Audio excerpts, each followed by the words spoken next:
everybody, and welcome to Picture of a Train. Today we are going to have a look at the upcoming.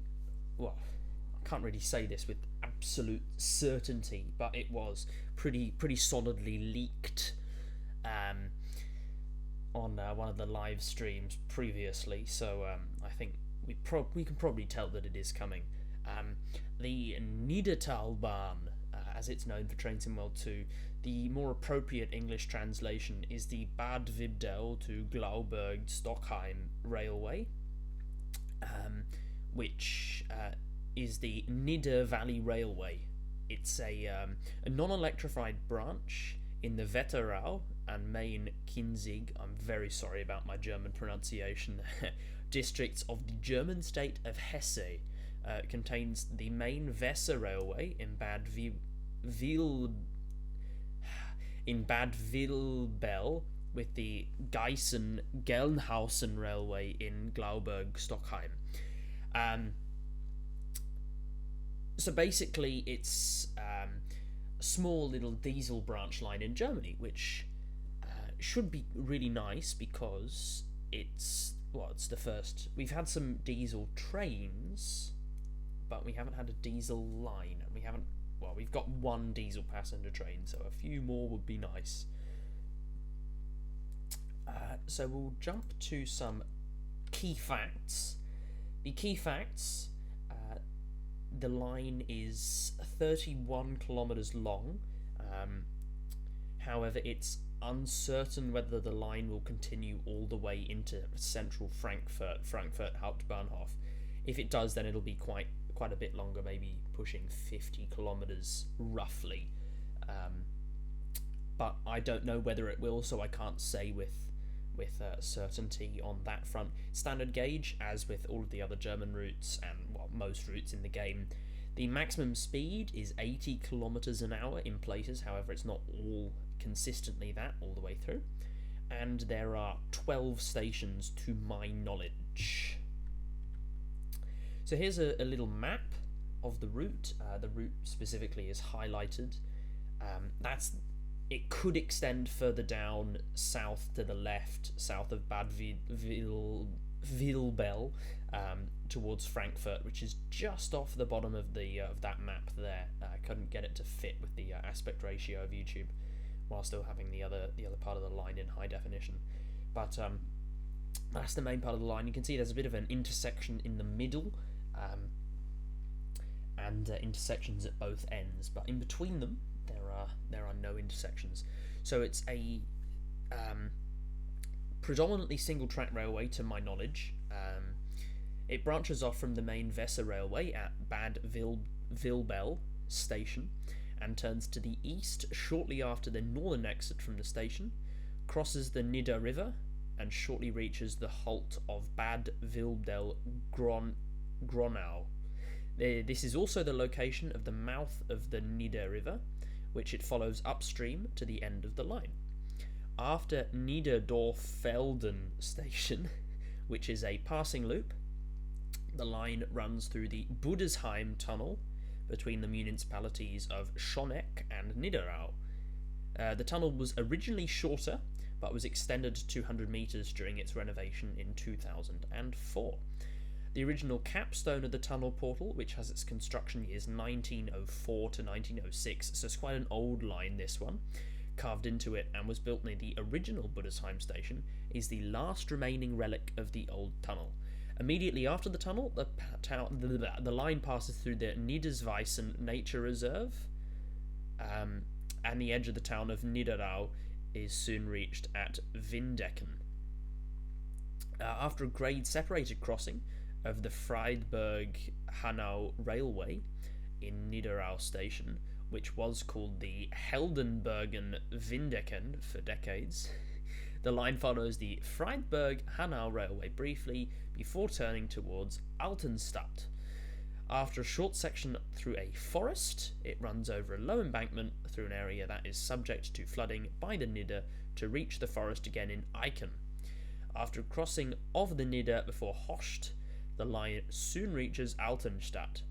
Until about 1990, an industrial railway branched there to Walsiedelung, which was 3 kilometres away. Less than an hour after leaving Bad Vilbel, after running through some meadows and crossing the Nidder again, the line finally reaches Glauberg and the station at the end of the line in the suburb of Stockheim, where it meets the Gleisen to Glenhausen railway. Here it's possible to continue towards Gleisen or Glenhausen. So that's the line. It's 31 kilometres long, as I said, and that is only between Bad Vilbel and what's it called? Glauberg, Stockheim. But as I said earlier, it could be longer depending on where the route extends to. The maximum speed is 80 kilometers per hour. 35 tracks cross the line, and 6 level crossings are still not protected. And a couple of those level crossings have an enforced 30 kilometers speed limit over the top. Now, just for some, just to gauge where this line is in relation to the others in Germany that we have so far, we can see in the left-hand map that really long, well, the red line obviously is this route. The really long red line to the left. I'm not sure if you can see my cursor. You cannot see my cursor.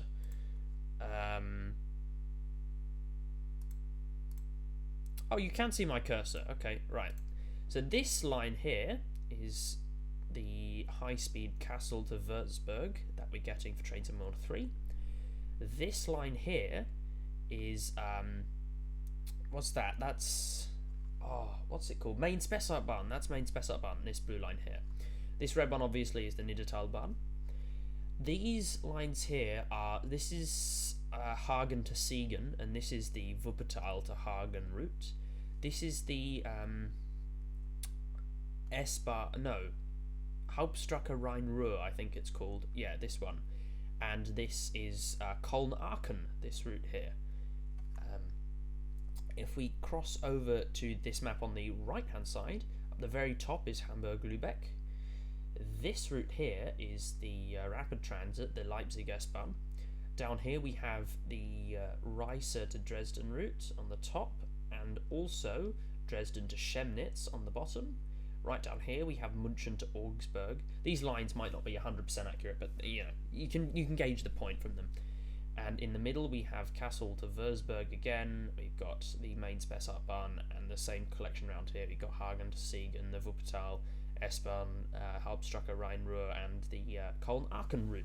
And of course our little nick of red down there. So we'll go down to operations. What you can see here on the right hand side, these are the two main types of train that run the service nowadays. It could be set in the past, I don't know. In the top here we have a DBBR 245, which is a diesel variant of the Trax. So first modern German diesel locomotive, our first proper German road diesel. It's a passenger locomotive. It's set out for passenger operations. It's sort of like the 146, except it's diesel powered. And you can see that's hauling a rake of Dostos, which I presume this route uses. It's quite hard to find information in on other countries' railways when they don't speak English.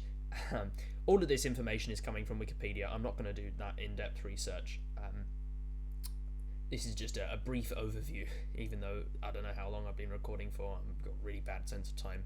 Might not be super brief. And down the bottom, we've got our class 642, our DBBR 462, which are Siemens DeZero diesel multiple units, which are used in the off-peak, I believe.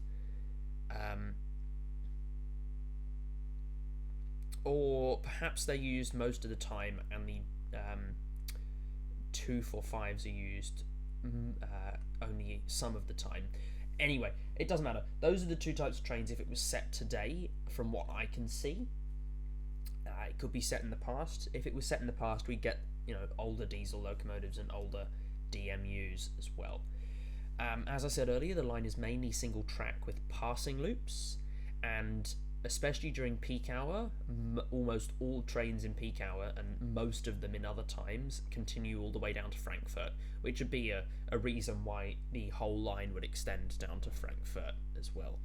And as well, the line was recently completely overhauled and refurbished, with like new sleepers and new platforms and everything else. So it should be a nice driving experience as well.